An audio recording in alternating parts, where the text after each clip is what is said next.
Welcome back to the Real Life Rubs kitchen. We're back on pork ribs, this time baby back ribs. Baby back ribs often come single or packaged in a traditional grocery store, or you can go to a wholesale store and get them for about $3.50 a pound.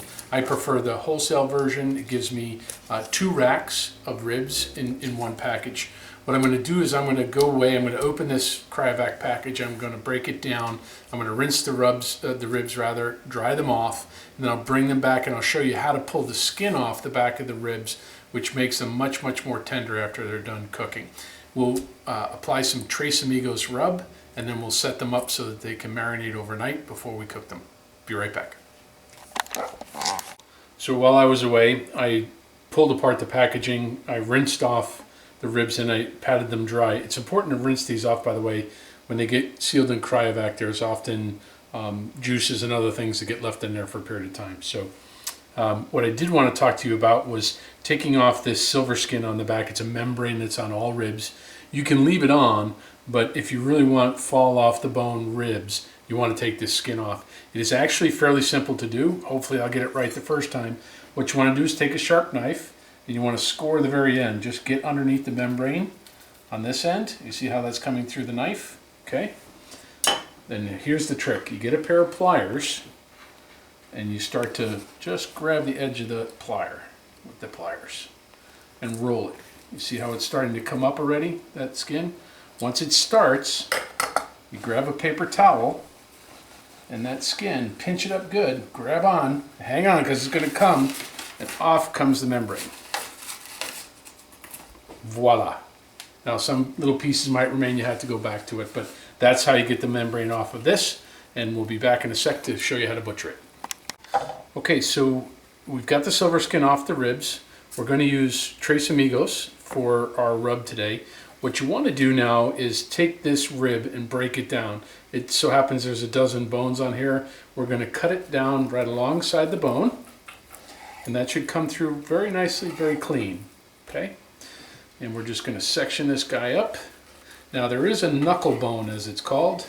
I'll show it to you here. These are the side bones, and when you try to cut those, if you run into it, just curve your knife underneath. So what we're going to do now is we're going to take a Ziploc bag. We're going to take our rub, shake it up real good because there are no preservatives in these rubs, and the sugars and spices have a tendency to stick together. So we'll put those in a Ziploc bag. We'll get our meat inside the bag with a little more rub. And again, please remember you're handling raw pork products and raw meat products, so you're going to want to spend a lot of time at the kitchen sink washing your hands. Very important. Okay, so now we've got all those ribs in there. Now, same deal as we did with the country style ribs, we want to be able to leave some air in the bag and do the old shake and bake. Make sure that you get a full coating of the ribs. Don't worry if you have too much. If you have too little, like I have there, open the bag back up. Turn the rib over to the excess to make sure it gets coated as well. The trick here is to coat the meat completely. You want that crust to form as that marinates in the refrigerator overnight. Okay, so we're going to put these in the fridge for tomorrow. We'll be back and show you how to cook them low and slow. Thanks for joining us. Welcome back to the Real Life Rubs kitchen. We are finishing up or almost done with our baby back ribs. We've had them in the fridge for 20 plus hours marinating on a dry rub, and we're going to show you now how to plate those up, and we'll slide them in a 225-degree oven. So our ribs have sat in the fridge overnight, and what you're going to find when you pull these guys out is that they're a bit wet. What happens is the sugar and the salt actually start to get some of the fluids to come out of the meat, which is a-okay. What we're going to do now is we're going to put this in a glass baking dish. We're going to put a little extra virgin olive oil in the bottom of it just so they don't stick. And we're going to lay out our ribs. If you want, you can dust these with a little bit of extra dry rub. It's not necessary, but you can if you want to. Okay, let's just push these guys off. And again, these are going to go in an uncovered glass dish at 225 for 3.5 hours, or 107 Celsius. Again, it's okay that they're stacked up and they're touching each other. It's all good. So we're going to pop this in the oven. We're going to come back with finished products and show you that, give you some hints on what other dishes you can serve alongside of this. And our baby back ribs are almost done. We'll be back. Okay, so the final step of our baby back ribs. We've cleaned these guys, we've pulled the silver skin off, we've dry rubbed them and marinated them for 20 plus hours. We put them in the oven at 225 Fahrenheit, 225 Fahrenheit or 107 Celsius for 3.5 hours, uncovered with just a little olive oil on the bottom. And you'll notice that there's a very nice crust that's formed on each one of these ribs, and we're going to split these in just a second.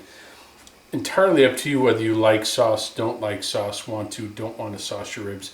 If you choose to sauce them, you can take them out of the oven about 15 to 30 minutes before that 3.5 hours is up and brush them very, very liberally with a sauce.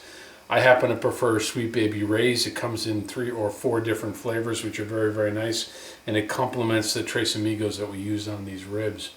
As a side dish, you can also serve with this things like coleslaw, certainly pickles, potato salad, any of the traditional picnic foods go very, very nicely with this. A nice corn relish, for example, or corn on the cob would go very, very well. So again, these were cooked uncovered. You can do them on the grill if you choose to. Pull them out about 15-20 minutes early. Finish them on a slow grill. These were done for 3.5 hours, low and slow. So let's see if we can't just cut some of these open and have a quick look-see. What I like to do is cut them between the bone and serve them as such. Again, that knuckle bone we talked about earlier. So this rib is perfectly cooked. You'll notice that it's brown all the way through, and you do get a little bit of a ring even though it's not smoked. And that's really all you need to do to have some really, really nice, flavorful ribs. You notice there's juice running out of these. They've been standing for about 10 minutes after they came out of the oven, and they're good to go as is. So I hope you enjoy these ribs. If you have any questions, feel free to send us an email on the website. And if you have any feedback on the rubs, please do feel free to go on the blog and share some of your thoughts and recipes with us. And oh, by the way, my friend Stacy makes a great pot of cowboy baked beans with 2 different kinds of rubs and a special bacon, and they go really, really good with ribs. So here's to you. Hope you enjoy the evening, and I hope you have a chance to make some ribs very soon. Thanks.